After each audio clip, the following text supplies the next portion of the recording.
The most widely published book in human history reveals that we are created in the image of God. Throughout our human journey, each encounter is an opportunity to see the shared humanity in ourselves and others. Regardless of one's views on religion, each experience and each story weaves us together towards a common path. A path of transformation, a process of growth and understanding, a recognition that, at our core, we share a common destiny. What does the search for truth really mean in our lives? How can we find a sense of unity in a world so diverse and divided? As we reflect on these questions, we start to uncover a fundamental connection that binds us all beyond our differences. Welcome to Created in the Image of God, Building Vibrant Communities, with our host, Wade Franson.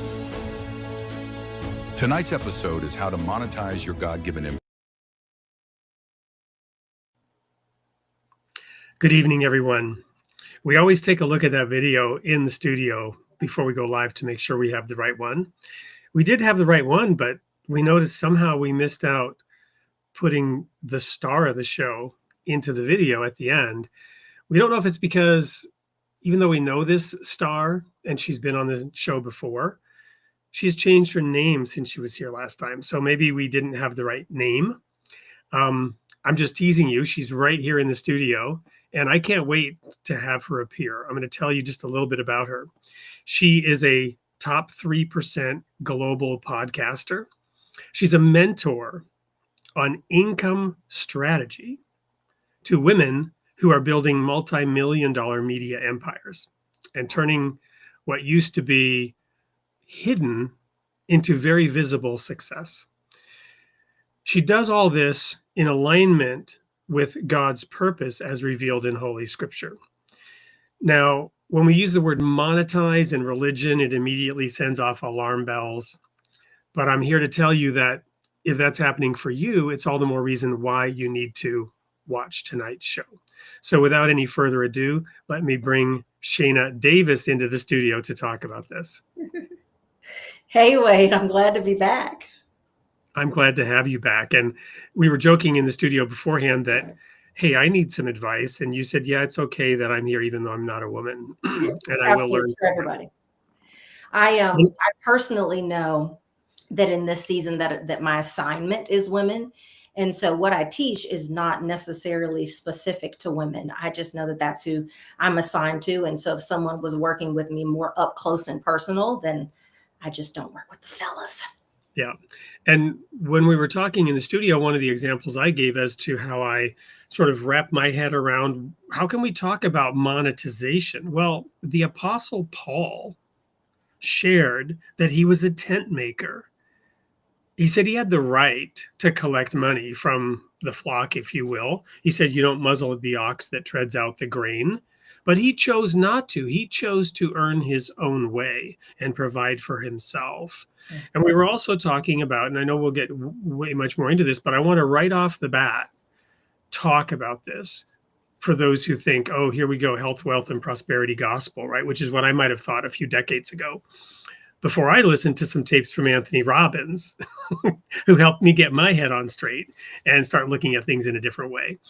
But anyway, the entirety of the Old Testament focuses on do the right thing, follow the commandments of God, and you will be blessed, not spiritually, although you will be, but physically, materially, right? With health and wealth and a long life. The first commandment with a promise, honor your father and mother, that it may that your life and your children's life may be long in the land that the Lord God hath given to you. And we talked about how land ownership is at the basis of all those promises as well. So anyway, I will stop talking now because we're here to learn from you. And I want you to start by telling us a little bit about the shift that you made from what you were doing last time you were on the show with God Shift and to what you're doing now. So tell us a little bit about the backstory of that change. Absolutely. And before I do, I just want to unpack something that you said when you talked about, the taboo expression of prosperity gospel. We run away from prosperity gospel. And my husband, who is a preacher, says all the time, and I hope I don't get it wrong. If I do, I think he's listening. So, but he says, we don't preach a prosperity gospel, but we do preach a gospel that will prosper you.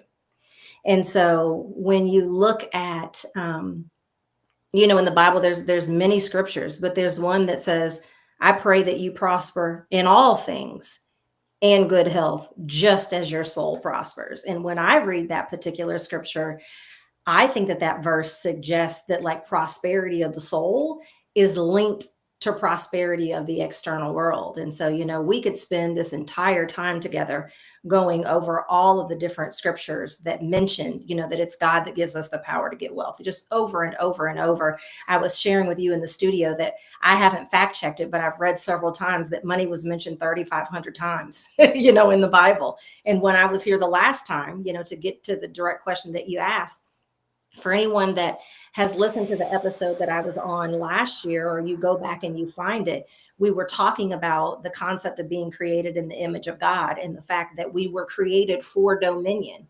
And dominion, there's multiple different facets of dominion, but dominion also covers the financial authority that we've been given in the earth. And then the last thing I'll say before I directly answer your question is that I do what I do first and foremost to have impact, but I know I can't impact anybody if I'm broke. Not impossible, but a little more difficult to have impact on the level that I know God has called me if I don't have the money to do so. So when I was here the last time, I was talking about, a God shift. The name of my ministry is a God shift. And I have since then had another God shift moment, because in my book that I wrote about a God shift, I talk about how God shifts are recurring in your life. And over the last several years, so let me just back up and say, I've kind of been in business, if you will, since 2006. And over the last few years, I really started to notice how many people have visibility, but not necessarily profitability. And over the years, in the beginning of my career, I taught people like, how do you land high value opportunities? Like, how do you land corporate sponsors? And how do you land corporate contracts and get book deals and high paid speaking engagements and all these things? And now that I have a podcast, you mentioned that my podcast has grown to the top 3% in the world. It's a lot easier now for me to get those opportunities now that I have the podcast than before. But the point that I want to make is that how many of us have visibility, but then we look at our bank account and our bank accounts don't necessarily match the level of visibility. Because I know in my own life, I was on the cover of magazines. I've written for dozens of magazines. I had, all these different things that had me visible, but I still had dreams that were underfunded. I still was not making the amount of money that I should have been making if you looked at the influence and impact that I was having. And so what I said is not on my watch, not on my dime. And so now I kind of just blended the two things together to say, if you really want to have impact, if you really want to use the influence that God gave you, how can you use that to be successful in what I call the influence economy? And that's where I'm at now. Thank you. Well, let me ask a follow-on question then, because I mentioned Anthony Robbins in the chat. By the way, I love that there's chat going on, and I want to encourage people to chat, put comments, questions in there. We will get to them, as you know, towards the end of the show. And sometimes we go back to those that came early. So keep that up, and thank you. And tell your friends about it to come watch too and chat. That increases that visibility, right? But I mentioned Anthony Robbins, and he, in his 30 Days to Personal Power, got through to me that there were certain self-limiting beliefs that I had. And I did set a monetary goal. And within 6 months, I achieved that monetary goal once I set it. And once I realized that I was keeping myself, I kind of wanted that kind of success, but part of me didn't think I should have it. And I'm not going to say it wasn't that I thought I didn't deserve it. Mm-hmm. There might have been a little of that. But for me, it was the fact that I somehow thought if I had it, I would be evil. Mm, Because after all these rich people are evil, right? yeah, And they are taking advantage of other people, and they are not humble, and they are not following Jesus' path of being a servant, and so on and so forth. All this judgment yeah, on other people based on the fact of whether they are materially successful or not. When in fact, I don't know them. I don't know their spiritual life. I don't know their walk with God. yeah, I don't know how God is using them and their material blessings and how generous they are. But I'm judging them and hurting myself with these self-limiting beliefs. And that's what this 30 Days to Personal Power from Anthony Robbins helped me see, because he talked to you about what you believe about money and so on. And I started reflecting on this. So my question is, for you, was there anything like that when you took a step back and realized my material success is not matching my influence success? yeah. Were there some things that you realized about yourself that were causing that?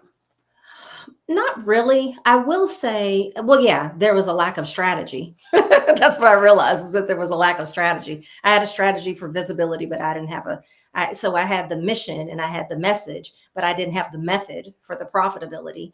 But one of the things that I believe is that money is just a tool. And so we've all heard that money just makes you more of what you already are. So if you were evil, then you're going to be more evil when you have money. If you were righteous, you're going to be more righteous. You know what I mean? You're not going to be more Yes, righteous, but you're going to use your money for righteous. right. And so, when we look at money, when we look at AI, when we look at all the things that everybody wants to say is the devil, I mean, shoot, think back to the time that we thought Facebook and social media was the devil and was evil. And then COVID happened, and all those preachers who thought social media was evil had their butts on social media because they couldn't go to church, right? And so, money is just a tool. And so I didn't necessarily have any limiting beliefs around money that kept me stuck. I just didn't have a clear monetization strategy for my visibility, because I had learned, like, how do I pitch myself for media, and how do I mastered messaging and all the different things that we're taught when we're learning, marketing. And I had a great strategy for visibility, but I didn't necessarily have a clear path for profitability. And so I was a lot of places. People knew my name, they associated me with great things, but then again, my bank account just didn't match. Thank you. Well, let's go now to a short video, and that video will share a little bit about one of your programs. And when we come back from that quick commercial break, we will talk a little bit more specifically about what those strategies are, how you do them, and the people that you work with. Don't go anywhere. We're here with Shayna Davis, learning about monetization strategy, or what was it income strategy, and how to match that with your walk with God. Don't go anywhere. We'll be right back. Ready to turn your influence into income? Take the Influence Growth Assessment. In just minutes, you'll uncover the next steps to grow your visibility, attract bigger opportunities, and boost your profitability. Visit myinfluencestyle.com to take the assessment today. A new era of success is waiting. Let's make it yours.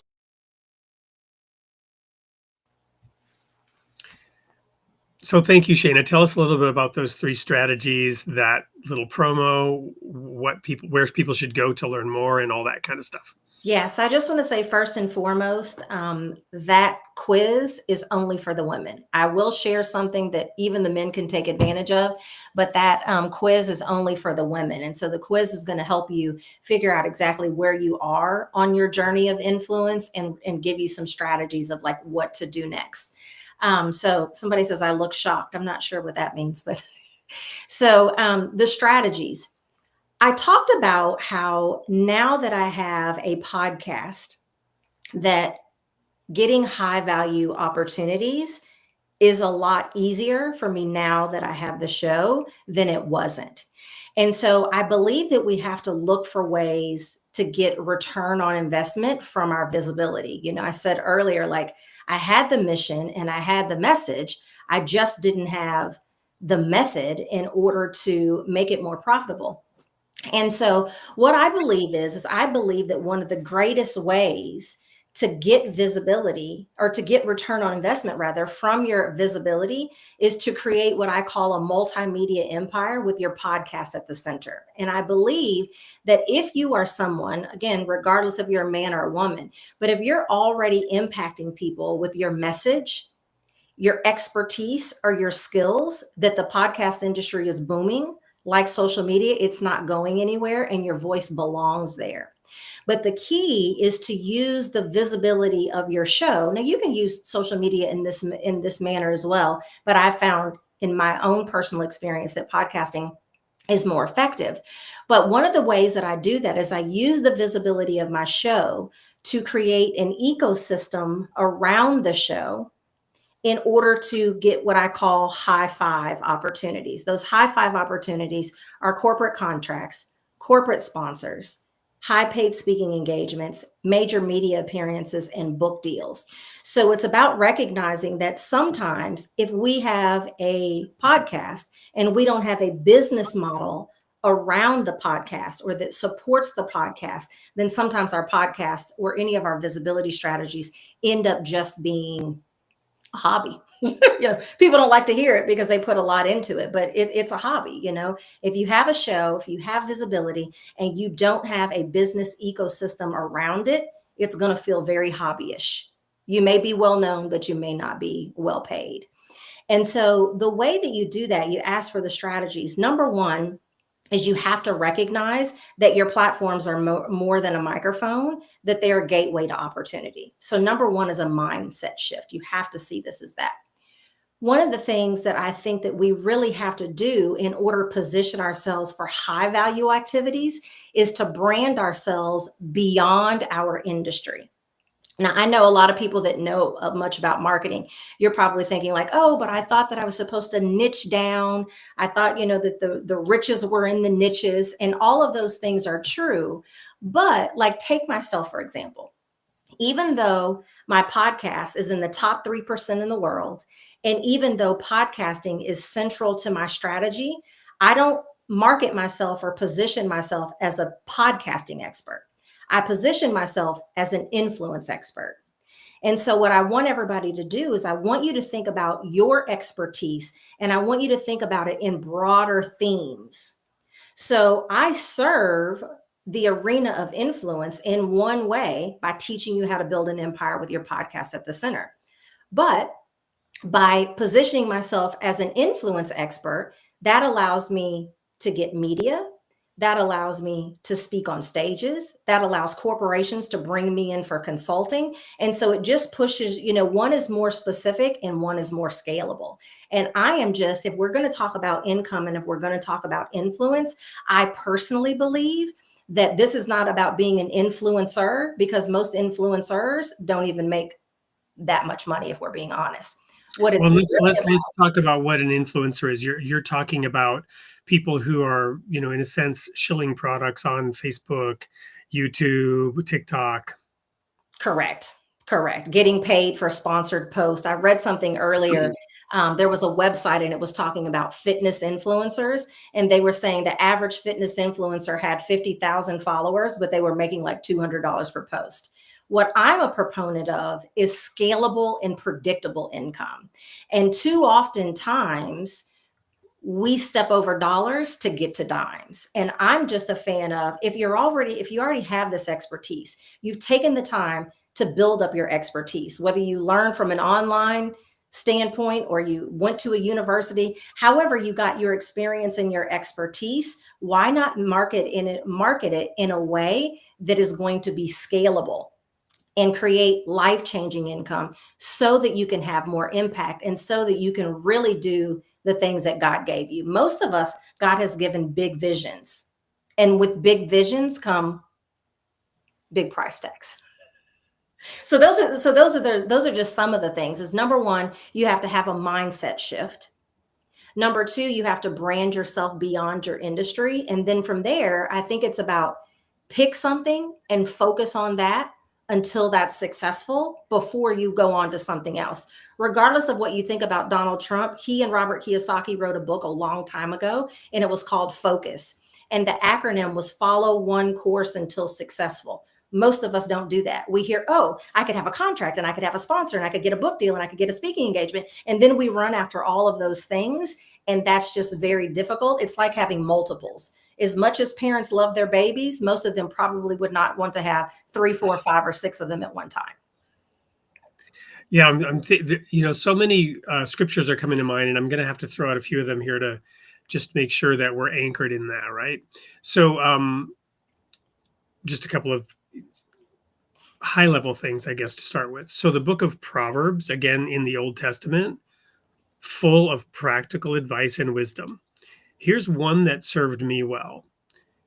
Build your barn before you build your house. Make it fit for yourself in the fields and then build your house, which is, to update into a modern context, get your education, get your training, right? Before you worry about, all the things that you want, right? The marshmallow test that is sometimes given to 2-year-olds. Will that 2-year-old wait for 15 minutes in order to get 2 marshmallows, or will he be impulsive and eat that marshmallow now? That is like the single most successful test of determining future success in anybody, right? These are the ways in which we are created. We're put on this earth, as you mentioned, to obtain, or we not to obtain, we have sovereignty. We are created sovereign. Right, we are the keystone species. We have dominion. Mm-hmm. What was it you said in the studio before we launched, that we have control over everything except other people, or something? Well, you said Yeah. it better. Yeah, when you look at dominion, when it tells us in Genesis that we were given dominion over the earth and it names all the things, we were given dominion over everything except other humans. Over everything except other human, right? And so I'm going to sort of bash communism for a moment, and those who pursue that kind of socialism in which we shouldn't own anything. Yeah. And I always say, no, you need to take ownership. And I remember when the Occupy movement, remember Occupy Wall Street? I'm like, that's an oxymoron. How can you teach people to occupy something they don't own? That's called stealing. Right? That's called stealing. And whether or not you think they should or shouldn't have it, you don't get to take it, right? My point being, those people who seem to say we shouldn't own anything want to own and control what you do and think, right? They want to tell you what you can and cannot own. So instead of, having, I'm forgetting the way you said it. It's so perfect. Accept other people. What comes before accept other people? We have dominion over everything except. We have dominion over everything except other people. Yeah. They don't want to have dominion over anything. They want no responsibility, really. They want some kind of state to take care of them. Yeah. And they want to force everybody else to bend to their will on this subject. Mm-hmm. It's really twisted. It's just really twisted. God, created in the image of God, means we have sovereignty, we have dominion. The basis of all the promises to Israel in the Old Testament, and I mentioned it's a a series of books that talks about how to be successful in your life. It's all based on land ownership, and the land was distributed amongst the people. And if your grandfather really messed up, you would get the land back. His children would suffer because you have this thing called the year of Jubilee, which goes on for 50 years. But after 50 years, the land returns to the families so that they can have ownership and take ownership and have that sovereignty and have that dominion, right? So in the modern world, we have this thing called currency, money. Mm-hmm. That's what you're talking about, how to take control, have dominion, have authority, and make your way in the world. Yeah. That's why I call this new era of success the influence economy, because it's about seeing your influence as currency. The problem is that we haven't been taught to be intentional about owning it and treating it like a valuable asset. We've looked at it in a way of passivity. We've looked at it in a way of, like you said earlier, like there's something wrong with it. And God made us the way that he made us, and it's ours to be utilized. But are we going to be intentional about it? Are we going to be strategic about it? If we treat it like a valuable asset, then we will be able to have the things that we need to have in place in order to execute the plans that God has given us. Unfortunately, we think for some reason that we should just sit back and rest on our laurels, if we will, and say, "Oh, well, I've got this influence. That in and of itself is going to be powerful enough." But I rewind back to where I was and where a lot of people that I know was or is now, and they had tremendous amount of influence. They had spent a lot of time building their expertise, but their dreams were still underfunded. Their visions were still left, in a notebook, and they didn't necessarily have the profitability to match the visibility. And it's just because they lack a clear strategy most of the time. It's not about not having enough influence. It's usually just about not having the right strategy to blend those two worlds together. Awesome. So we're going to go again to a quick commercial break. This is a break, a promo for a book. I think we might have some of those women in the audience that were participants in this book. Kind of the flip side of the coin, the difficulties, the challenges, sometimes the trauma that we have that keep us from being successful. When we come back, I'd like to talk to you about how's this working for you, and what are some of the people you're working with, and what are some of the stories. So don't go anywhere. We'll be right back with more of Shayna Davis.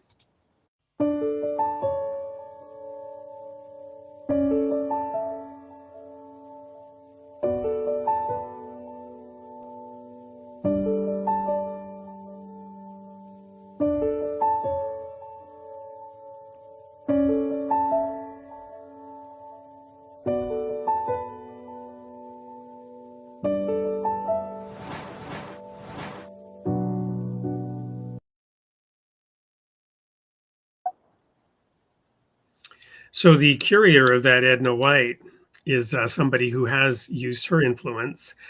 She has a show out in the Long Island area, and she works with a lot of women and pulled together some of their stories in that beautiful volume. Would encourage people to go ahead and check into that and order it. Let me see here if we even know. Yes, we do. We have a QR code for it too. So I would be remiss if I didn't show that. If anyone wants to, we'll leave that up for a minute. You can, not right now. Hopefully you're on your computer and you can take out your phone and look at it that way, or you can come back and watch this later and use the QR code. So anyway, Shayna, tell us about the success that you've experienced since you've made this shift, including some of the success stories of people you're working with, and how that's going, and what the feedback is on what you're now doing. I was curious when I switched over from a God shift to the influence economy, if I would, let me tell you what I anticipated.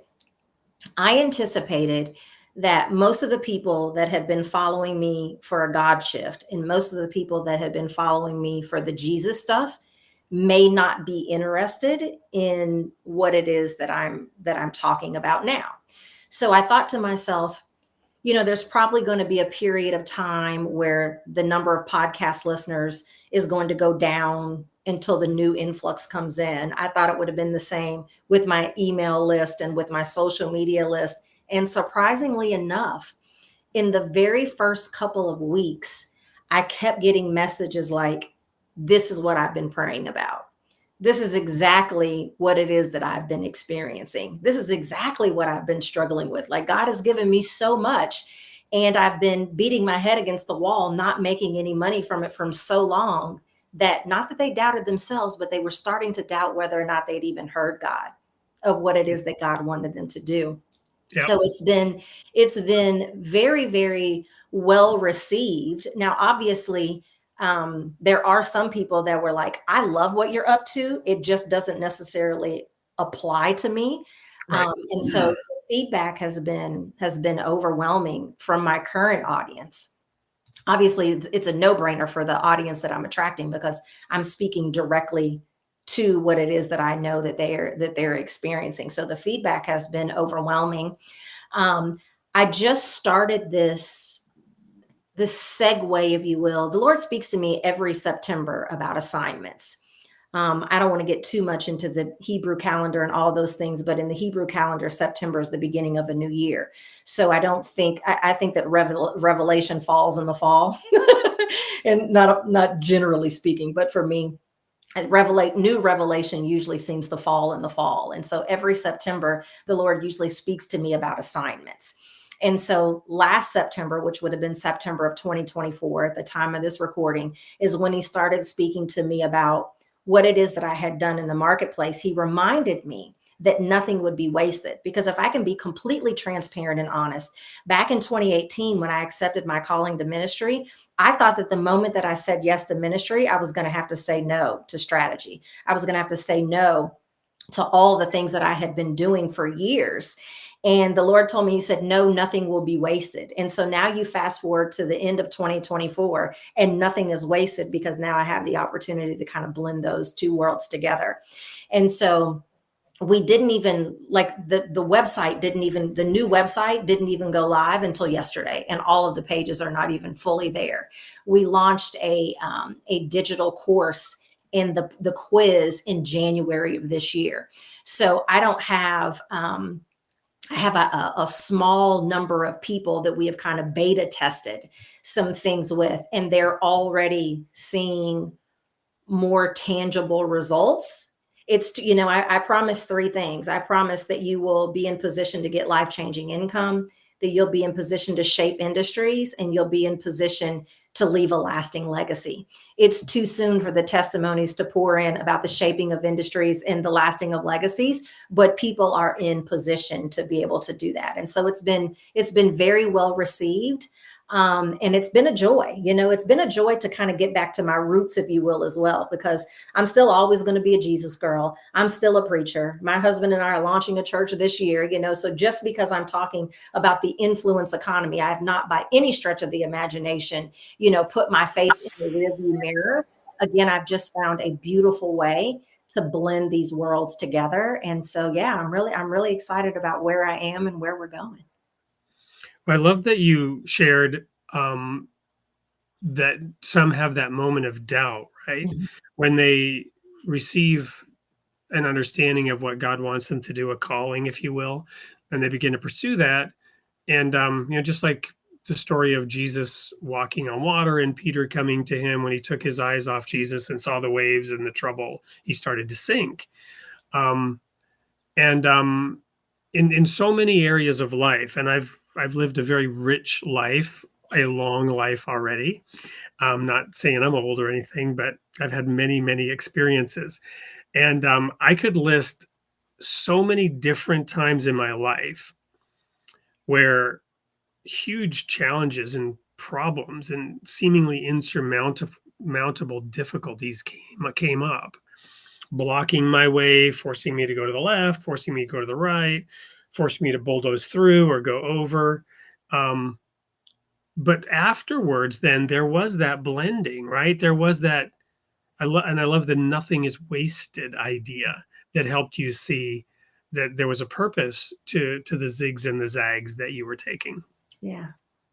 I always say it's funny that you use that language, because multiple times in interviews over the last couple of decades, if they ask me, like, what's a piece of advice that you give people, I always say, be open to the zigzag, because I want us to be committed to where we're going, but not necessarily attached to how we get there or who goes along with us. Because I think when we're open to the zigzag, and we're open to the vehicle that may get us there, or we're open to the people that may go with us, is when we end up exactly where it is that God wants us to be. But when we have a tight grip on, this is the business that I want to get there, this is the idea that I want to get there, this is the person that's going to go with me, oftentimes we find ourselves at a roadblock. And then, of course, the number one thing we do is say, like, did I not hear from God? Am I really not ready? Am I really not capable? All of those inner thoughts that I believe are a trick of the enemy begin to creep in when it's just, sometimes we just weren't open to the zigzag because we were holding on like with a death grip. I like to say that sometimes the hardest thing to let go of is what we had in mind. Yes. And what does God say? Our thoughts are not his thoughts. Yeah. Right? His thoughts are so far above ours. Yeah. When he shows us a direction, we can pretty much guarantee there's going to be headwinds. And when you're sailing into the wind, you have to tack, which is to zig to the left and then zag to the right. You have to tack, into the wind to make headway. If you just try to go straight in, you're just going to be blown straight back. Yeah. But by angling this way, you can make quick progress. You're going to have to, zig back the other way to continue to make progress. And I love that you've described it as being open to the ongoing guidance, Yeah. right? Yeah. I mean, I don't know how many of you have seen the image, but it'll show like the starting point and where we're going or where God told us we were going. And if you look at our version of the journey of how we're going to get there, we just draw a straight line. But then in the next depiction of it, it shows like it's like a maze. It looks like someone is like taking a ball of yarn and just, wrapped it all up. Like that's the way, that's the journey that God has for you to get where you're going. And Yeah. so you were clear on what he told you. You're clear on where it was that he said he was taking you. You're just not getting there the way that you wanted to or the way that you hoped you would. At least I know that's been my story. And I will be completely transparent and say, sometimes I throw a toddler tantrum for a good 3 or 4 minutes. I'm like, I don't want to do this. I don't want to do this. This is not the way that I want to go. This is not the way I thought we were going. This is not what you know what I mean? Me, making it all about me. And then I'm like, okay, get it together, Shayna. Well, and speaking of toddler tantrums, one of the greatest ones in recorded history is the children of Israel wandering around in the desert for 40 years, never learning the lesson. Yeah. Right. And you'll just keep getting the same test. The entire older generation had to die in the wilderness. Right. And God was there every step of the way. The pillar of fire at night to keep them warm and light the way, the cloud during the day to provide shade and shelter, the manna on the ground every morning to feed them and sustain them, and then the miracle every seventh day where the manna could be stored up and not get rotten, right? Whereas any other day you try to store up 2 portions of it and it would get worms. But they never, ever learned the lesson because they didn't like the test. They didn't like the fact that they had to walk to the desert. Get us there already. Why aren't we there already? It's like kids in the back seat asking you every 2 seconds, are we there yet? Are we there yet? Are we there yet? Right? But never learning that, no, that journey is part of the lesson. Yeah. Not to mention that when they got there, they were like, we were better off. Exactly. All right. So, are there any sort of initial stories, any of some of the first people you're meeting? I mean, you shared some of the response and feedback that people are embracing it. Not for everybody, of course, what you're doing, but can you give us any sort of practical example of? Absolutely. So I was at a conference the middle of January. It's called PodFest. And so it's a large national conference for podcast hosts and creators. And during my session, one of the things that I talked about is something that I spoke about earlier when I talked about branding yourself beyond your industry. And they did something really unique at this conference that I think a lot more people should do, is they had it set up so that when you came off stage, you almost had like a meetup out in the lobby where people could come and ask you more questions because they ushered you out of the room so fast because the next speaker had to get in and, you couldn't be in there answering questions. And so you never know what's going to resonate with your audience the most or what it is that they're going to have the most questions about. Every single person that came and spoke to me after I spoke wanted help figuring out what their umbrella brand was going to be. They wanted to know, like, okay, this is what it is that I'm helping people do. How do I look at that expertise in broader themes? Because I am interested in some of these high five opportunities that you're sharing. And some were easier to get there than others, primarily because they wanted to hold on to that old, like they were using all these like cute, clever words to describe what they do that really didn't mean anything to anybody. It was like so unclear. And so the number of testimonies that came in the very next day, like, I went home after you helped me with this, and now I have an idea for a book. Now I have an idea for this. Look at all these podcast episodes that I've come up with. I've called people and told them about this, and it's landing so well. And so I think just the positioning, because I think that's where it starts. You have to properly position yourself. You have to properly package yourself, and you have to properly price yourself. Those, I believe, are the 3 Ps to success in business and branding. And just the words of like, oh my goodness, that came in just from that positioning has been like mind blowing. And in my mind, I was thinking that's just like one little small piece that I'm like, hey, you've got to know this, but then let's get to the good stuff. But I think they realized how stuck they were in being able to properly position what it is that they do, that they almost felt like, I don't even need to focus on what can happen after that if I don't solve for this piece first. Awesome. I love the clarity and focus that you bring to this, and I can see why people would immediately respond to it and gain inspiration. And the whole God shift title of what you did, it's a mental shift, right? Yeah.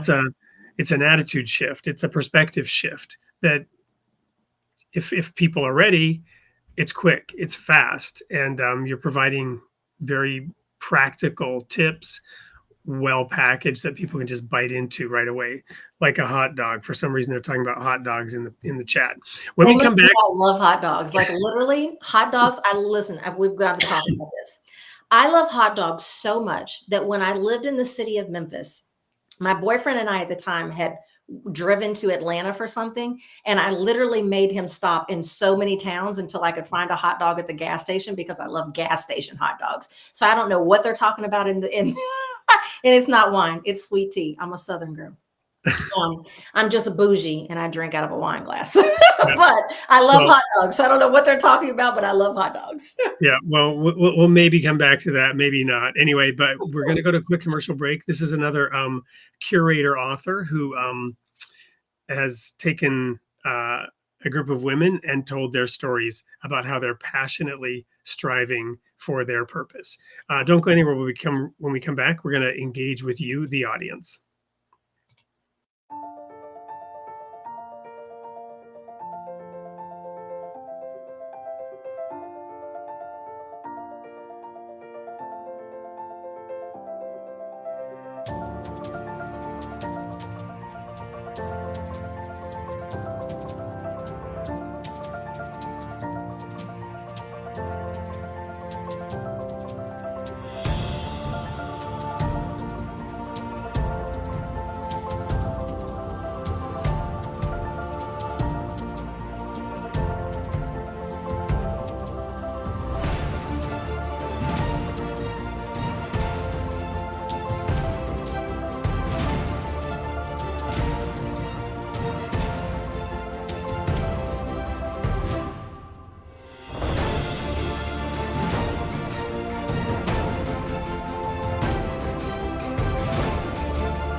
Well, we're back in the studio with Shayna Davis, who is inspiring leaders with income strategy to turn influence into income, break cultural barriers, and lead with authority in the marketplace and the media. And now we get to that fun part of the show where we get to engage with some of the audience comments. So I'm going to go back to the beginning of some of these comments. When we first remove this QR code, you can just hold up your smartphone to that, and it'll take you to where you can get this book by curator Elise Cortez, who's a PhD with her own podcast on striving for purpose or with purpose.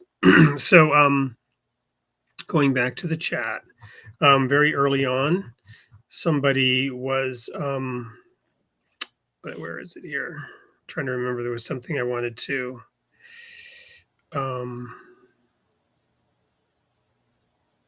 While you're looking for that, Wade, I know a lot of people kept saying, is there a link? Is there a link? Is there a link? Yeah.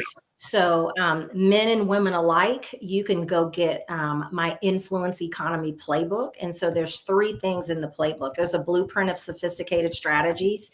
There's a visibility tracking checklist and also a visibility ROI calculator. And it's going to teach you how you can take something like a podcast and create the scalable and predictable income. And you get that at influenceeconomyplaybook.com. Again, that's influenceeconomyplaybook.com. But be sure to enter the code free so that you can get it completely complimentary. I'm looking for actually that. I'm coming up with Shayna Davis home. Is it on that site? I can just copy and paste that in here into the chat. Yeah, I'm not sure what that's probably just going to take you just to my regular website. It's not on there. It's a special from influence to income. Yeah, so that's my website, but the offer is like just for your people, and so that they're not going to find that there. All right, let me type that in there again. Could you please tell me that again? Absolutely. So it's influenceeconomyplaybook.com. And make sure you use the code free or else it'll charge you. Use the code free. Yep. Special offer. Yeah, unless you want to pay for it, but use the code free, you get it completely complimentary just because you're here on Creative. Are you violating your own principle now, not naming a price? No, it's $47 if you want to pay for it. Or if not, you can enter the code free because you're part of Wade's clan and you can get it for free. That's amazing value. Thank you so much. That's generous. Go there and get it. Not right now because we're still going through audience comments, but thank you for sharing that. Yes. The other one, early on, people were asking, and I don't mean to put you on the spot, about profitability. It sounds like you had a quicker turnaround than you thought, but is that all working, or is there like still a plan and a trajectory and a point in time where you achieve all of your goals? Well, no, it's already working because what I'm doing is these are strategies that I implemented in my life and my business 15, 20 years ago. I noticed that they're just easier now that I have a podcast. So I just decided to teach people how to do what it is that I'm doing. So yes, whether I've had enough time for people to take advantage of the offers that I just released 30 days ago, 45 days ago or not, I've been implementing these strategies in my life for over 10 years. It's just been, I want to say the last time that I taught this publicly before now was ended in, let's see, I had just moved, 2017 was the last time that I taught these strategies. I got called into ministry and I started focusing more on Christian leadership, only to keep finding that people were coming to me and they didn't have any money for their ministries. And so I started showing them how to use the principles that I had taught before to get the profitability. So the answer is I've been profitable for a long time. And now I'm here to show you how you can too if you're not. Well, and again, so I'll comment on this. Leah Bishop, thank you. Sign me up. I need to earn some extra income. But that kind of goes against what you were saying, right? It can't just be a hobby. It has to be a mission and a purpose with focus. It needs to be intentional. We have to treat our influence like an asset. When we do that, everything changes. And I will refer back to something I said early on, because there were a couple of people who said, wait, I just joined and they wanted to know what this is all about. And it's the example of Paul, the apostle, the tent maker, right? Where he set the example of earning your own way, even as he was an apostle of Jesus and doing teaching work. Yet he was a tent maker and he continued in that trade to make sure that he wasn't a burden, that he was able to provide for himself. He didn't expect God and God's people to do it all for him. Yeah. So let me see what else we have here. So let's talk a little bit about expertise and maybe self-doubt and overcoming that hurdle about, being an influencer with what you really have and your God-given talents and abilities. Yeah. Someone just said that they put in the code free. It would not accept it without a credit card. It is going to make you put in, but you have to click the button. So when you type in the word free, there's a button next to it for you to click to apply it, and then it should zero it out. So if you enter the code free and it still says $47, that means that you have not clicked the button next to the word free, because when you do, it's going to zero it out at the bottom so that you're not getting charged. So it's an e-commerce site and there's a requirement to do that, but then Yeah, that's how it won't allow you. It won't allow you not. so the person's right, but they have to use that as a coupon. Yeah. When you type in, you have to click the button next to it. Because, otherwise you'd be paying $47. Correct. Um, And if you did get charged the 47, just email me and I'll make sure that you get it refunded.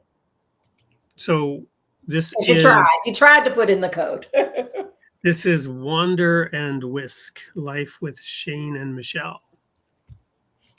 All right. Well, thank you, for pointing that out. And it will be taken care of. It will definitely be taken care of. We've also got an imam here, and he's intentional. He wants Interfaith Library to get a shout out too. So they're here with us today. That's another one of our sponsors. Don't have a video for you today, but thank you so much for tuning in. I'd be curious as to whether there's anything in the Quran and about Muhammad about this thing I've been talking about, Paul the tent maker, whether that's a principle there as well. We can talk about that when we meet again. So thanks for tuning in, and there's your shout out. So what else did we have here? Oh, you already answered the question about wine. Someone talked about, yeah. I went on a retreat, a spiritual retreat to Bali, Indonesia in 2019. And I had the ability to stay at this really, really nice villa, and they served everything like in wine glasses, and they took care of us, and they juiced our juice, and they did all these things. And so then I came back to America, a bougie hot mess, probably worse than a bougie hot mess than I already was. So I drink pretty much everything out of a wine glass: water, tea, orange juice. I pretty much drink it all out of a wine glass. I was calling somebody up, and how their image comes up with who they are or whatever, and the image they had was their little 2-year-old son in a high chair, and with the messy food, and he was drinking something out of a wine glass. Right. It was hilarious. It really looked cool, actually. So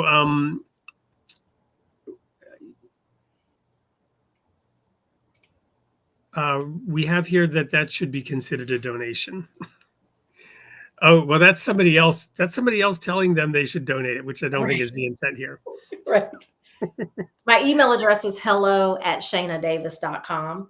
Yeah. And so send us an email. We'll absolutely make sure that you're going to get it anyway, but we'll make sure that $47 gets refunded to you, because you did try to enter the code. Okay. So, what else in the couple of minutes we have left here, what else do you want to leave the audience with? And for those in the audience, what questions do you still have for Shayna? Yeah. I would say that, your influence is a superpower. You just have to own it. You have to be willing to show up boldly. You have to know your worth. And for some people, that's really easy. And for some people, that's yet a struggle. And so, we've talked a lot about God shift moments, and we've talked a lot about things first starting with a mindset shift. And I think that we have to first embrace the fact that God gave us this influence. We have to know what our influence is worth, and we have to be willing to show up boldly, and we have to make sure that our influence is aligning with what it is that He's called us to do. And then I think we've shown multiple scenarios why there's absolutely nothing wrong with you making an income from the gifts that God gave you. It tells us in Deuteronomy that He gives us the power to get wealth.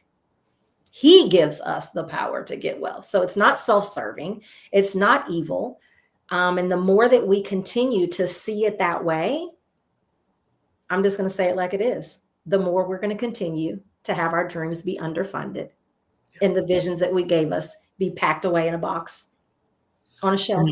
I'm reminded of the admonition or the explanation in, I think it's Paul in Corinthians maybe, about God calling the weak and foolish of the world. not the mighty, not the powerful. However, the intent isn't that you stay weak and foolish, right? Mm. Right? That we are filled with the power of the Spirit, the power of love. God, what does it say? God gives through the Holy Spirit the power of love. I think it's joy and a sound mind. A sound mind. And he talks about strong meat being for those who by reason of use have exercised their senses to discern good and evil, right? Who have grown and developed. And yeah, if you are created in the image of God and you want to represent God and not take his name in vain, right?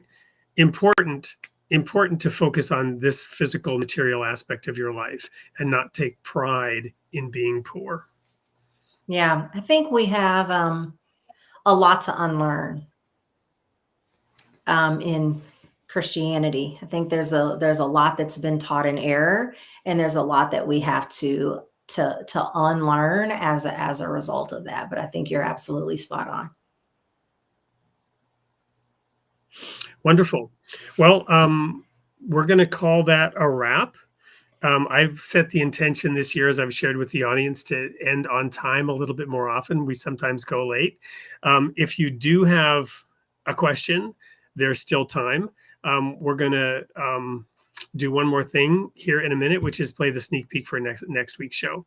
But I will let you have the last word. If there's any comment that we missed that you want to comment on, any question that just came in, or anything you want to leave before we go to tell our audience what we will be doing next week.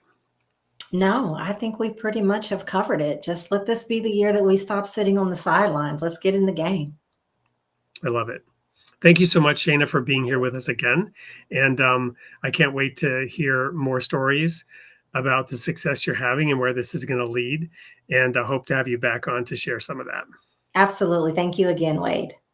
All right. So we're going to just then show the sneak peek for next week and conclude with that. And we hope to see you all there. Until then, may God be with you. And I'm tempted to do the whole Spock thing, right? Live long and prosper. You've already done it. We'll see y'all next week. Goodbye, everybody.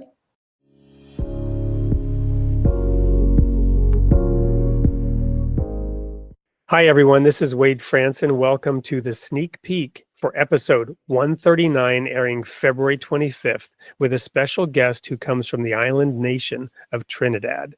Now, I've worked with this guest sort of over a few years now because she published a short story with Something or Other Publishing, and only learned in the last couple of months that she also wrote a book for those who are on a spiritual path. And I had to get her to agree to show up on this show. Welcome to the studio, Celine. Thank you so much for having me, Wade. And thank you for being here. Everyone's going to just love your delightful accent, for one thing. But in addition to that, you wrote your book when you were about 22, if I get that correct. So tell me about the circumstances and the nature of that book. So I had just started my first degree in university. I was doing geomatics engineering. And I did about a year and a half of it when I realized that this wasn't for me. And I felt like the Lord was leading me out of the university. So I dropped out. And at that time I was going to church, and I noticed that a lot of young people were leaving the church. And these were people that were on fire for God. They came in on fire for God. They were at, all the conventions. They were at everything, involved in everything in the church. And then all of a sudden they just kind of lost interest and they left the church. And I was really heartbroken by that. And I started to do some investigating. And I realized that they were leaving the church because sometimes they weren't being addressed with certain things. And sometimes because they were young, people were telling them that they weren't old enough to understand, or they were not well seasoned enough to understand certain concepts. And I think that the gospel was a little complicated. Sometimes we make it a little complicated, and I wanted to write something about that. So it started off as a vent first as to why the youths were leaving. And then eventually I started to talk about how you walk with God and actually give advice on a casual level. So the book is written totally casually. And it was just my message to help new Christians be able to understand the gospel in a simple way, but also to understand the things that they don't usually tell new Christians, which is why the book is called Things That They Don't Tell New Christians. Wonderful. And in the studio, when we were talking before, you shared with me the powerful, dramatic events that led you to your own deep spiritual connection, which we're not going to reveal here on this sneak peek. You're going to have to come to the full show to learn about the amazing story that Celine has to tell that led to all this. But I want to ask one more question about what you just said, that sometimes the gospel is made too complicated, because we talked about that in the studio, and your book sought to address that. So unpack just very briefly, what do you mean the gospel is being made more complicated than it needs to be, more complicated than is useful, and perhaps why youth are being dismissed and discouraged with the, oh, you're too young to understand kind of talk? So I think that it has a lot to do with tradition mixing into doctrine. And there's a lot of tradition in the church that, stipulates these rules, and it's almost like the law. And it's kind of hard because you're trying to fulfill these expectations and you're not living up to these expectations. So you just kind of be honest with yourself and you're like, well, I can't do this anymore. So I think that was one of the major things. And then another thing is that sometimes we make it too complex. We add all these big words and we use theology. I'm not saying that theology is bad, but, it kind of loses the message and the simplicity of the gospel. The gospel is straightforward. It's not meant to be that, a winding road. Thank you. I can already anticipate several questions that will come out of that we will unpack, such as the fact that, in Jesus' day, he fought against the traditions that had crept into the Jewish religion, and he cut through them like through the Gordian knot. And I can't wait to talk about that directly with you in the studio, and many other things. So for a full hour of Celine Elizabeth and unpacking her book and the message of it, you do not want to miss episode 139, airing on February 25th at 8 p.m. Central Time on Created in the Image of God. See you there.